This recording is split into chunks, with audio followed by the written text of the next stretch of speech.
पाणी नव्हते लावा काय सरबत मीटरवर पाणी आला झाला पण नाही का कशाने घुसणार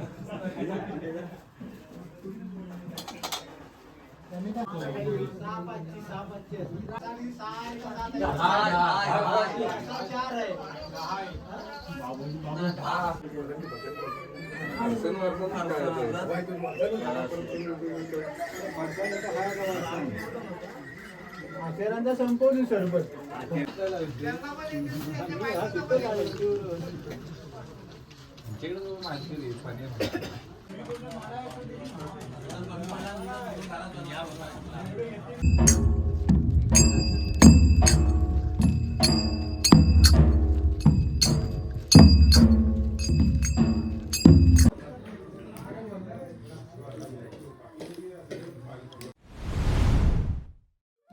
कोकणात ज्यावेळी घरी पालखी येते त्यावेळी घुमू आणि संकासूर यांचा फेरनाच असतो. तो फेरनाच या व्हिडिओच्या माध्यमातून मी तुम्हाला दाखवणार आहे.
म्हणजे ही कोकणची संस्कृती, आपला हा जो पिढीजात वारसा लाभला आहे, हा आपल्या पुढच्या पिढीला देखील आपल्याला आहे तसाच दाखवायचा आहे आणि तो आपल्याला देखील जपायचा आहे. यासाठी हा व्हिडिओ जास्तीत जास्त लोकांपर्यंत पोहोचला पाहिजे आणि हा व्हिडिओ पोहोचण्यापेक्षा या अशा प्रकारच्या कार्यक्रमांना भेट देऊन किंवा अशा प्रकारे कार्यक्रम बघून कोकणची संस्कृती जास्तीत जास्त लोकांना सांगितली पाहिजे. चला तर भेटू पुन्हा एकदा नव्या एका व्हिडिओमध्ये. तत्पूर्वी